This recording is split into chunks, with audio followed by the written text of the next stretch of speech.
kasinungalingan na nakita namin dito, and later on, we will be giving a lot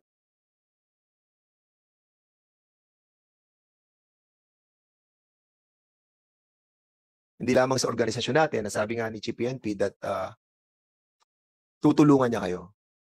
I think I have to give you a chance, no? This committee will give you a chance. As a matter of fact, sinabi ko sa inyo, hindi nga ako nagko-contempt eh.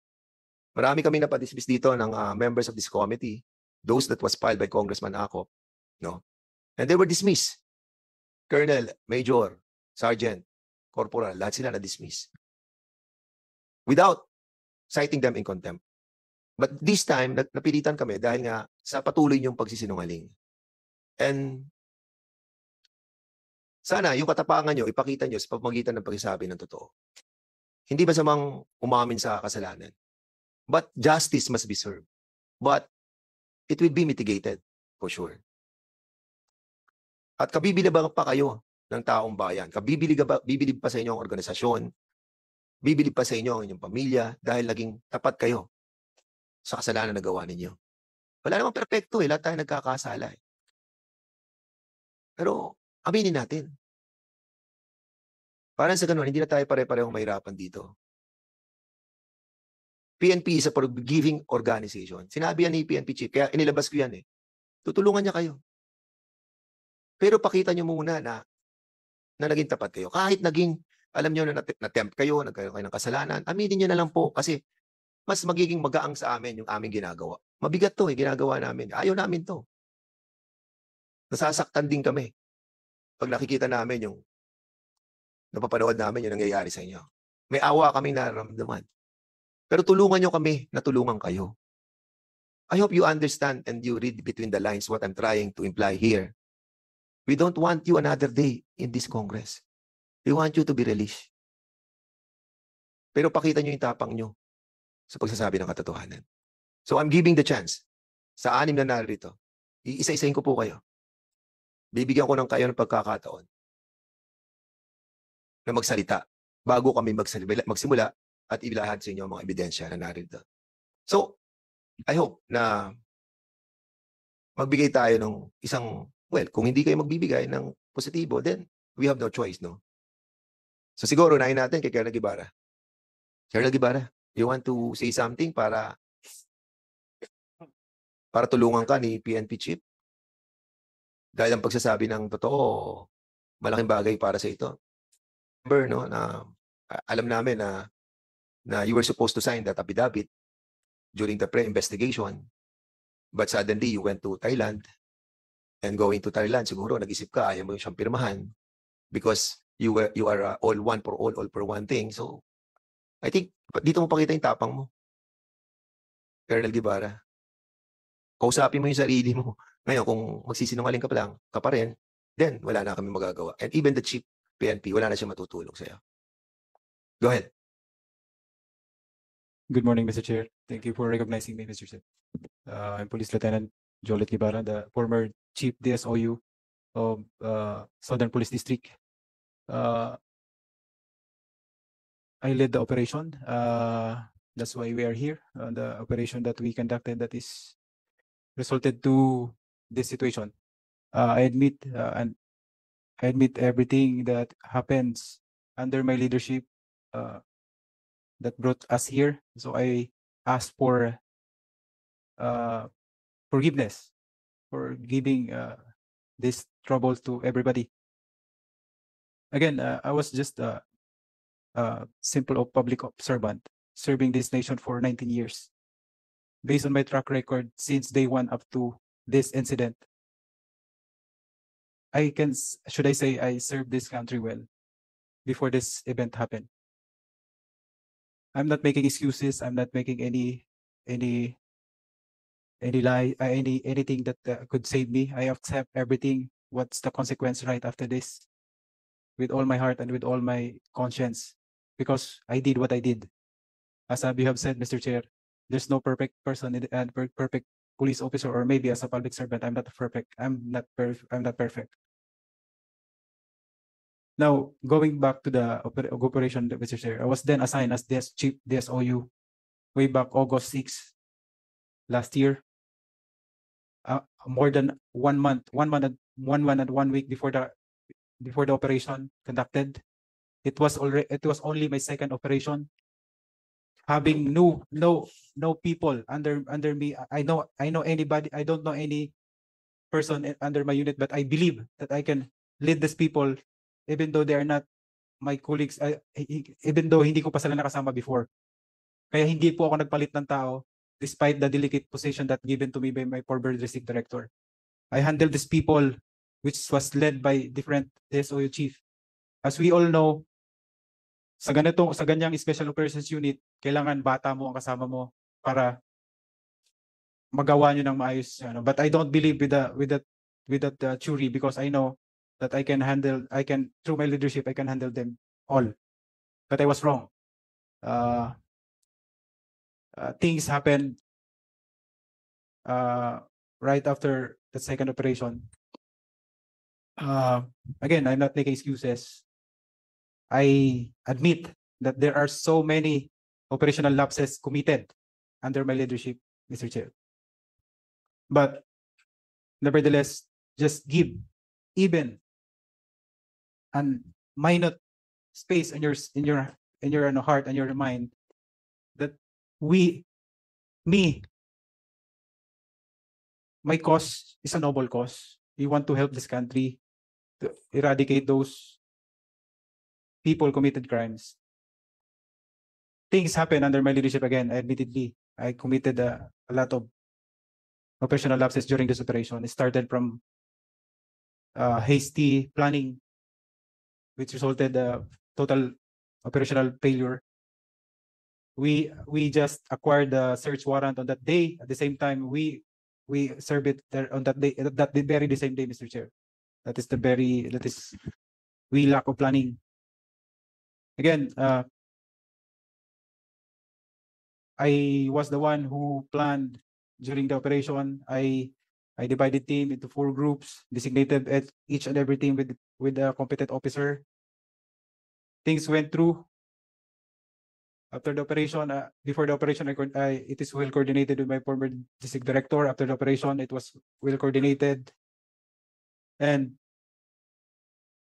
then investigation happened, and this resulted to this. But Mr. Chair, that's the only thing that I can say. I admit that with my leadership, with this operation, I committed Okay. operational lapses. Okay, Colonel Guevara, sige, thank you so much. Medyo napahaba yung sinabi mo, pero we believe in this pre-planned tong situation na to na nangyari sa inyo sa operation, and that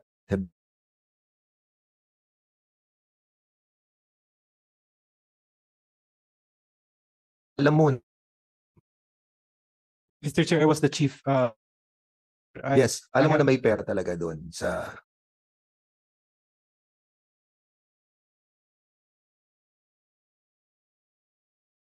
doon. Wala ka talaga lang. Ano mo sasabi mo sa amin na may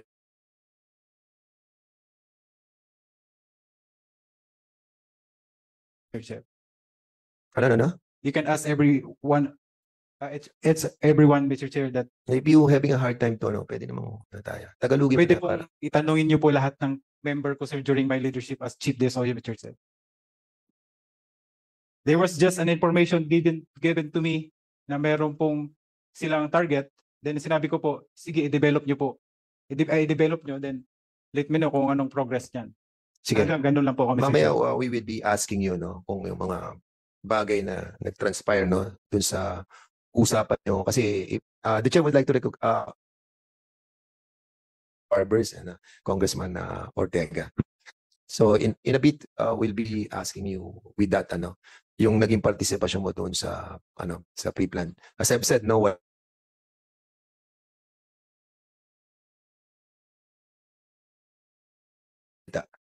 sino lang gusto magsalita, si Magsalos, gusto mo magsalita?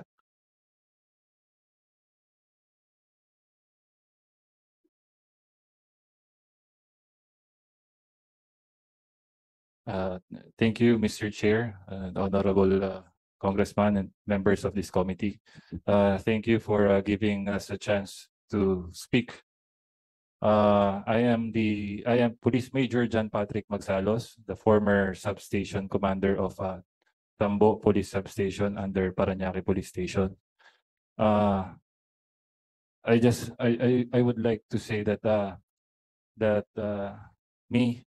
this is my first time being charged by this kind of charges. If you can check my records, Your Honor, Mr. Chair, I was never been charged ever since my career started. Mr. Chair, we were only requested to assist the search warrant. With regards po sir sa planning, implementation, search and seizure, filing of charges, we don't have any control with that because we are not the one. Your Honor, admitted, and at the first time, we never denied that nandun po kami sa taas, but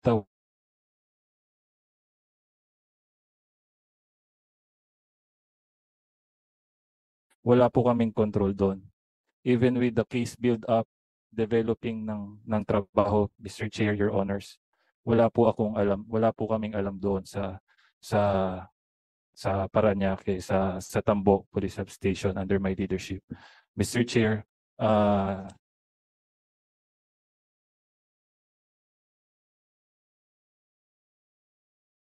because security, yung SWAT personnel, we were only briefed that the search warrant to be implemented is considered armed and dangerous dahil po firearms yung subject. That's sa puso natin eh. And kailangan nating ma-overcome yung mga evilness na nandito sa atin eh. And I hope, nung pagbibigay ko sa inyo ng pagkakataon, later on, kasi pag nagsimula na po ang mga congressman to present, and we will be yung mga badges of evidences na nandito, I hope makaya ninyo. But we are giving you a chance talaga. Thank you. Major Quijana. Yes, Mr. Chair. Good morning po. Your Honor, sa ating pong NCRPO Chief, sir. Good morning po.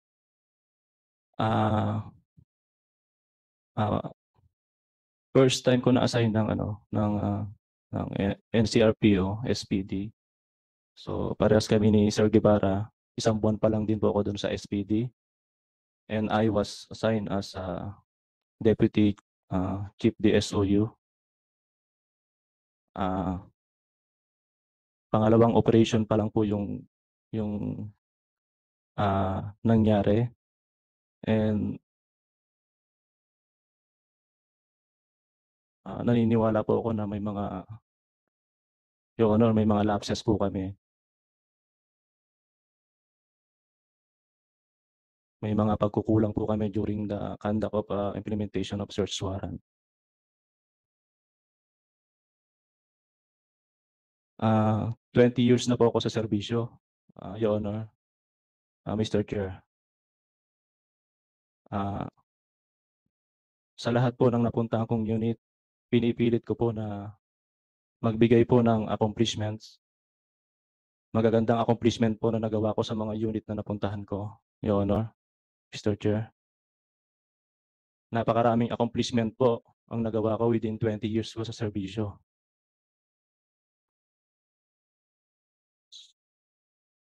Sumusunod lang po ako sa order, Your Honor, Mr. Chair. Ginagawa ko po yung trabaho ko ng maayos. Gusto ko lagi mag-number 1 ang napupunta akong unit. So may order sa'yo na... I'm just only a deputy, Mr. Chair. So, ang order nanggaling kanina kay Guevara o kay Mariana? We just only following orders from our superiors, Your That- Honor. Sino yung nag-order sa'yo? Of course, my chief to the SOU, Your Honors. Pero would you agree that all of this was pre-planned? Kasi lalabas Major Quijana. Lalabas siya. So, kaya nga ako nagbibigay ng fair warning sa inyo ngayon na before these members will start their queries. Lalabas talaga eh. So, I'm giving you a fair warning para at least huwag niyo sabihin na naging adverse agad ang committee ito sa inyo. The reason why I'm trying to do this and let you speak is for you to really rectify. Na sabihin nyo na nagkamali na kami, na pinlano namin, na natukso kami sa pera. Those will mitigate the problem. Kasi kami, somehow, well, ako personally, pag nakita ko sa inyo yun, I will convince my members to withdraw yung ating pong contempt ninyo. Pero pag hindi namin nakikita yun sa inyo, we will be having a hard time to decide as well Kasi alam na naman namin yung story with all the documentary evidences, with all the lower ranks who are trying to tell us their what happened inside. Tapos itong mga bagong mga witnesses na darating dito. So, alam na namin yung buong storya. So, Major Quijana, inutusan ka. Ano exactly inutos sa'yo? Yung sa operation namin, Your Honor, wala naman inutos na mali si Sir Joret, Your Honor. Hindi ba mali yung 27 ilabas nyo na lagay nyo sa box, hindi nakasama sa inventory? I think that was wrong. Bakit nyo dinala nang hindi nakita ng mga nag-seize, nag-investigate, nag-inventory? Mali yun So, Major, may plano kasi mamaya establish ni Congressman Acop yan And people might think that kami, ginagamit namin itong pagkakataon na to para at least makilala kami o whatever, magsisigaw kami dito. We don't want that But that's the only way para masukol namin kayo. Kaya nga, ang sinasabi ko ngayon, this is your chance. Kasi after this, I'm sorry, pero wala na kami bibigay na ganitong pagkakataon sa inyo. Please. Pinlano nyo po ba kasi merong, alam nyo na yung mga in-check maraming pera. Pinlano nyo po ba, Major Quijana? Sa totoo po, Your Honor, ang sabi po kasi ng deponent namin, Your Honor, may mga baril po talaga. May Bushmaster, saka po pistol, At may mga pera. at may mga pera. Totoo Correct. po yun. Kasi yung mga pera daw po na yung galing daw po sa human trafficking, Your Honor. Yes, oo. At wala kayong nakuwang baril, di ba? Aminin mo na kasi mamaya lalabas din yan. Your Honor, kasi po yung pong usapin na to, Your Honor, nasa court na po. Actually, may Correct. hearing po next week. Kaya nga sinasabi ko sa iyo, brother, forgiving ang PNP, forgiving ang House of Representatives, forgiving ang Filipino people because in bravery, in being truthful to what you're going to say, andun yung katapangan. Hindi lang sa pamamagitan ng salita. Di ba? Ipakita mo yung katapangan mo sa pamamagitan ng katotohanan. Pag nailabas mo yan sa loob mo, makikita mo. Di ba? Na mamimitigate lahat nung nangyari. But there will be always justice. You have to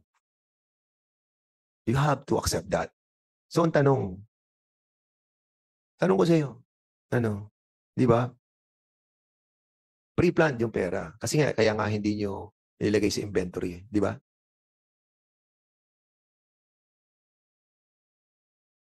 Your Honor, in-inventory din po yung pera doon sa opisina, Your Honor. Oo nga, pero after 2 days. Di ba? After 2 days. So ayaw mo naman talaga aminin, Major Quijana. Because after this,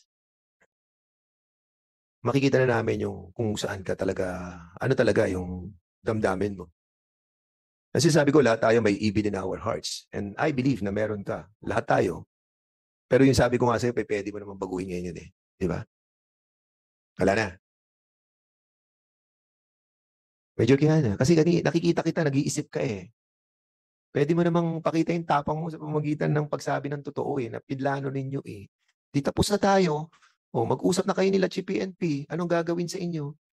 Ang maganda, inamin natin yung pagkakasala natin. But justice will be served as well. Di ba? Major Kiana?